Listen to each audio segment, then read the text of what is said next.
The person that I'm going to introduce now is a perfect example. Tom Santo, who's going to do our quote unquote TED Talk this morning. Tom his school was one of the first New Jersey state schools of character, and the New Jersey state schools of character were the first state schools of character in the nation. So Tom brought his school to that recognition, I believe, 2005, correct, Tom? Am I right about that? 2005? 2006, I think it was. 2005, we applied. Yeah. My school was one of those four schools too. And 2006 was the year that happened, that it was honored. So I'm going to tell you a little bit about Tom, and then you're going to get to hear him. Tom's a dedicated educator. He's he's a mentor with over 40 years of teaching experience. He's spent 20 years as a special educator and 21 more years as an elementary principal. As I said, his school, Zane North, was a national school of character more than once, correct, Tom? Yeah. Recertified. Yes. He's also done a lot of other stuff around the world, and I'm not going to preempt what he's going to say to you because he's going to talk a little bit about that. But he's the perfect person, in my opinion, having known Tom for since 2005, 2006, to talk about goodness, because his work in education exudes goodness. And that's why we chose Tom, and we hope you're going to enjoy what Tom has to share this morning. So it's my pleasure to turn the mic over to Tom and his talk about growing goodness through character education. Tom, you're on. I wasn't exactly Mr. Baseball, but somewhere in the middle of my teaching career, I found myself saying yes to coaching the boys softball team. We were an overlooked group. No one expected much from us, not the other teams, not the league, not even some of the boys themselves. But then something happened. What they lacked in experience, they made up for in heart. And heart, when fueled by belief, can change everything. They practiced hard, they encouraged each other, and they began to believe that they could win. Each game, they didn't just show up to play, they showed up to prove they belong to themselves, to each other, to the league, and against all odds, they began to win. And that season, the underestimated team, well, they made school history, clinching the school's first ever boys softball league championship. The reason I share the story with you is a few weeks ago, I received a Facebook message from one of the players. He posted a letter I had written to the team at the end of that unforgettable season. He wrote this: if you're a teacher, mentor, or coach, and you ever doubt the power of your words, let this be a reminder. I've carried this letter for 31 years, and it still inspires me today. Tears started to come to my eyes as I read what I wrote. Don't worry about small beginnings. The great oak began as an acorn. The penny is the beginning of $1. The rainbow began with a single drop of rain and a ray of light. Everything in life begins small. As I scrolled through the comments, waves of emotion swept over me as I read what former students said. You never gave up on me. You always said hello. You remembered our names. You were more than a teacher. Then I realized what I had written mattered more than I ever knew. John Maxwell once said, a word of encouragement from a teacher to a child can change a life. And that's why you're here today, because you have chosen to use your words wisely. Your smallest words, well done, I believe in you, you can try again, are the seeds of the greatest change. Yes, you are change agents. You're planting seeds in season and out of season, speaking life, speaking hope, speaking strength. Your core values aren't superficial. They're deeply rooted in your moral foundation, woven in the very fabric of who you are. They serve as your inner compass, quietly guiding your choices, anchoring your actions, and steadying your responses. In your world, gentleness is not weakness. Patience carries power, and goodness strengthens community. Through the fruits of your labor may not always be visible, your roots run deep. You show up when it's hard. You listen when others rush. You believe when belief is hard to come by. In a world that often celebrates the loudest voice, you've chosen a different way. As Rumi reminds us, raise your words, not your voice. It's the rain that grows flower, not thunder. Your words build. They don't break. They lift. They heal. They matter. Let us not forget, words alone are not enough. Words without actions are like seeds never water. They hold potential, yes, but they only take root when they're nourished. That's where your actions come in. You haven't just spoken truth, you lived it. You haven't only inspired, you acted. You've embodied the very words you speak, and that's where the true power lies, when word and deed walk hand in hand. Now, I learned how actions empower words in a very unexpected place, living for a year with the Canaan Franciscan brothers in Germany. Their way of life, simple, quiet, full of grace. We shared meals, prayed in silence, worked with our hands, but their presence spoke. No big show, no applause, just quiet acts of service, tending gardens, helping elders, sweeping floors. There I learned something profound. Real service doesn't require a stage, and real character, it shows up when no one's watching. Mother Teresa said it best. Not all of us can do great things, but we all can do small things with great love. And here's the truth. The world didn't listen to her because she gave eloquent speeches. The world listened because she first served tirelessly, humbly, faithfully. She touched the untouchables. She sat with the dying. She lifted the forgotten. Her words had weight because her life had witness. Her authentic, humble presence gave her words power. Her actions gave her message credibility. Honorees, your presence here today is not just symbolic, it's a testament of how you lead your school, serving tirelessly, humbly, faithfully. Your actions are companions to your words and are the most powerful translations of what you're saying. They give your words staying power, echoing beyond the moment, reaching hearts in ways that language alone could do that. In doing so, your message is clear. When wise words are chosen and lived out in love, they don't just teach, they transform. As character educators, you understand this deeply. When words and actions are planted in the fertile soil of hearts and minds, they take root, like tiny seeds pushing through the earth.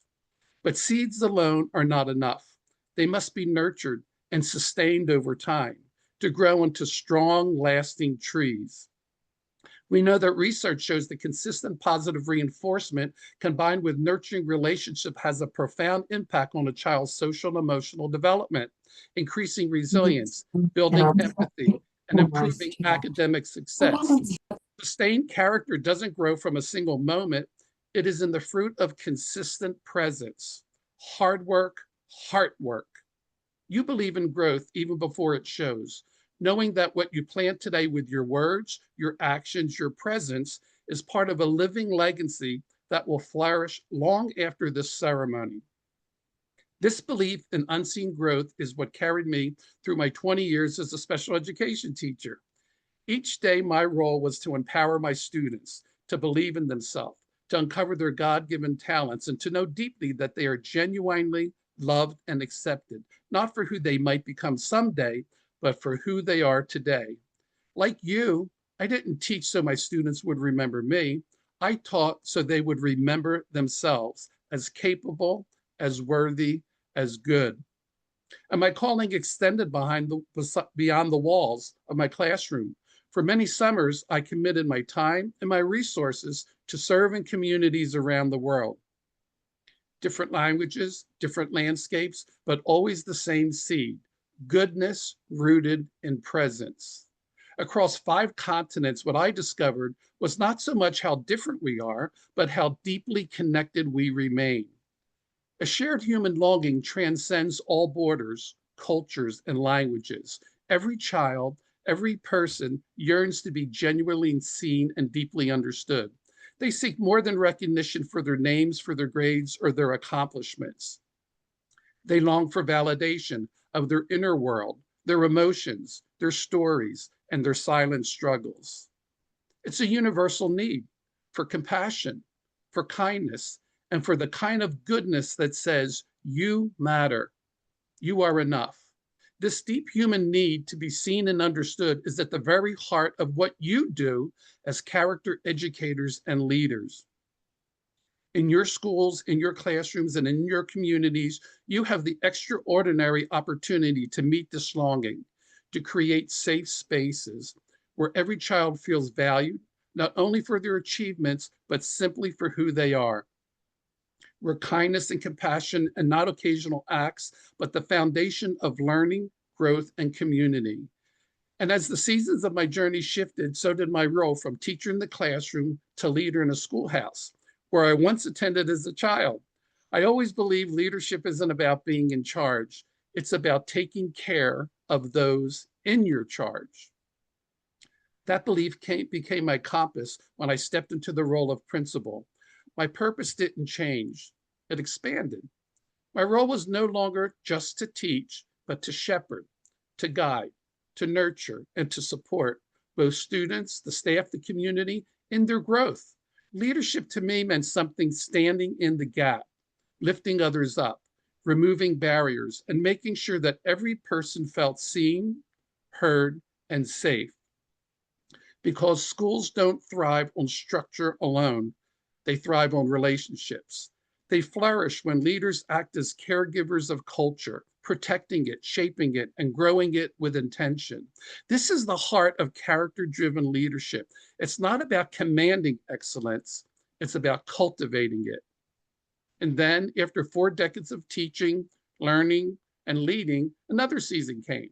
Some call it retirement, but I prefer a different word, rewirement, because I didn't step away from my purpose, I stepped into it in a new way. Purpose doesn't retire. Calling doesn't expire. I pass the torch to Generation X, the millennials, and Generation Z.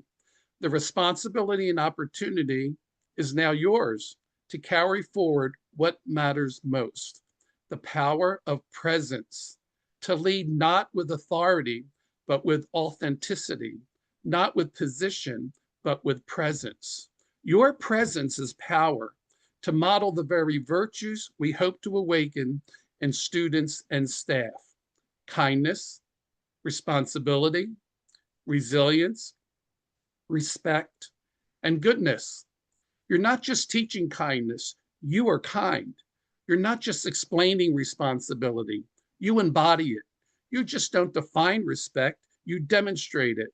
You are the resilient keepers of the flame now. And in your quiet acts of courage, you remind the world what goodness looks like.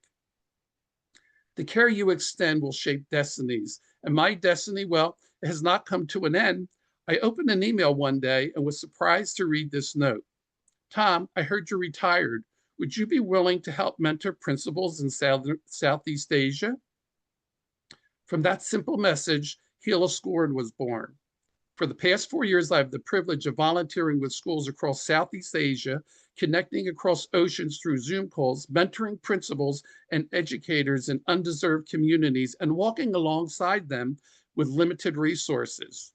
Recruiting a volunteer force, I do my best to provide professional development for the teachers and address capital improvements, from leaky bamboo roofs to upgrading water wells, supporting summer school program, and much more. My mission is clear, and I know it resonates deeply with all of you here: to empower students and educators by providing the tools, training, and support needed to nurture character and create inclusive, compassionate learning environments. The heart behind Heal a School is simple: not to be a hero, but to be a healer, like you. And then a new door opened, completely separate from Heal a School, Tefel, Kuwait, in the Middle East and North Africa region.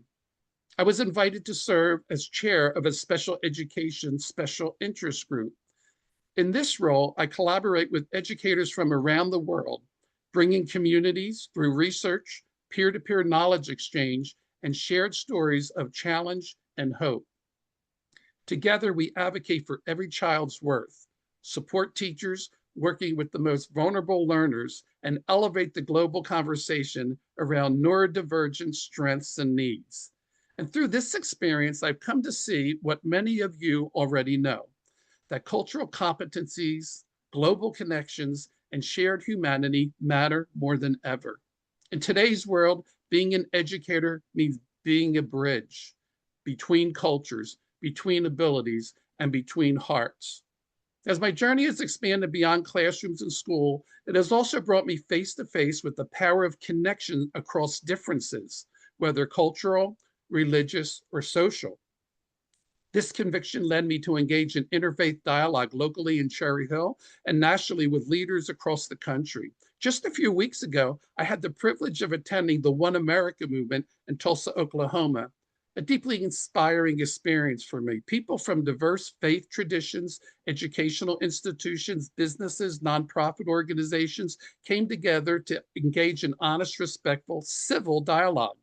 At a time when toxic polarization and bias, stereotype, and often dominate public discourse, this gathering offered a refreshing and hopeful alternative.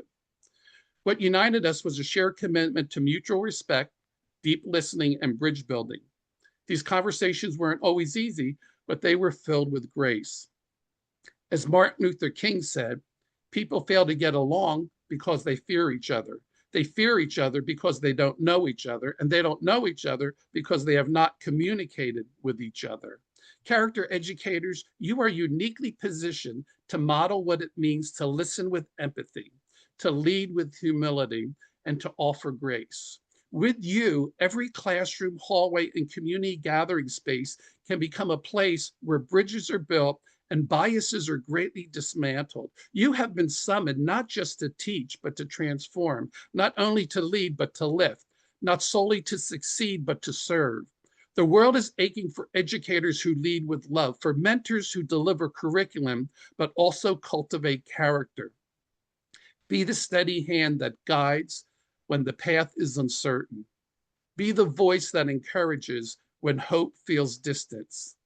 Be the heart that listens when silence speaks volumes. Today, you are recognized for the excellence of your programs, but know this, character work isn't a destination, it's a calling, a daily choice to show up with courage, humility, and hope. Character educators, be rooted in your presence, not position. Let your schools be places where students are seen, not sorted. Let your legacy be written not in test scores, but in the lives you shape. Your destiny is not just in the classroom.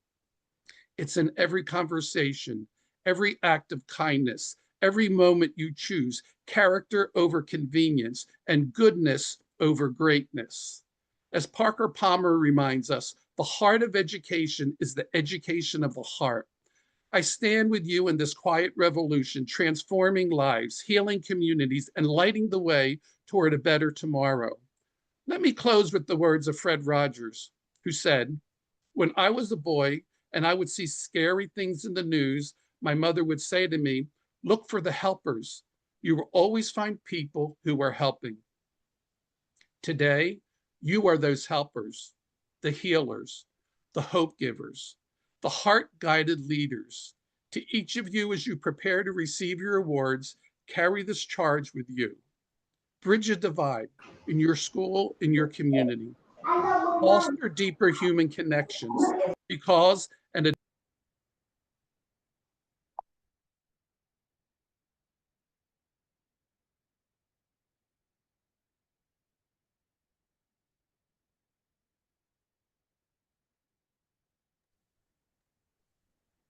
Apologies, Tom. Somehow you became muted. Can you unmute yourself, please?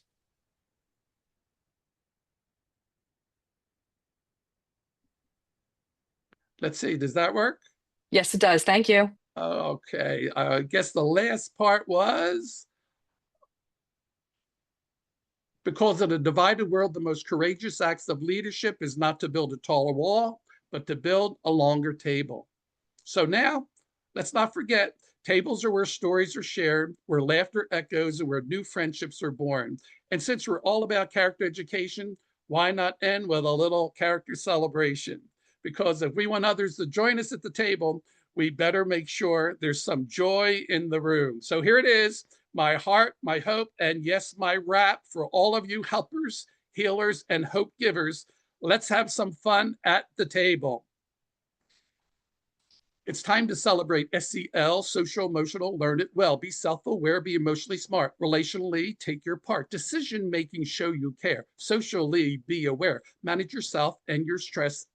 Intrinsically, you know what's best. Facebook, TikTok, media choice. Snapchat, X, another voice. Instagram, talks for you. Most important, you be you. Online chatting, endless text. No need for you to be perplexed. Clear your thoughts. Action cease. Hush, be still. Silence, peace. Be still and stop. Reverse, reflect. It's time we all have respect. Respect for all and not for some, the elderly and the young. Respect each one, guaranteed. Any age, race, or creed. Respect your body more than wealth. Vigor, fitness, strength, and health. Respect the earth.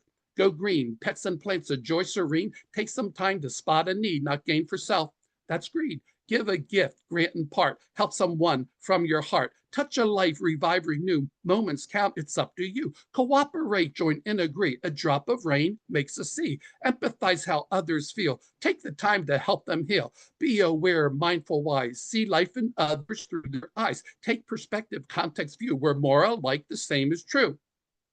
Face the facts, let's agree. There's a disconnect in humanity. All alone, yet we tweet. Walk in silence on the street. We yearn to talk and move ahead, yet chaos reigns in our head. Anxiety, stress now interferes. Mental health, fears and tears. Take it easy, take a break. What's a hurry? You won't be late. Relax, be still, stay calm, be cool. Strengthen your strengths and strong. Each one's a draw. Select your choices one by one. Problem solve until they're done. The time is now. Take the lead. Take your place, you will succeed.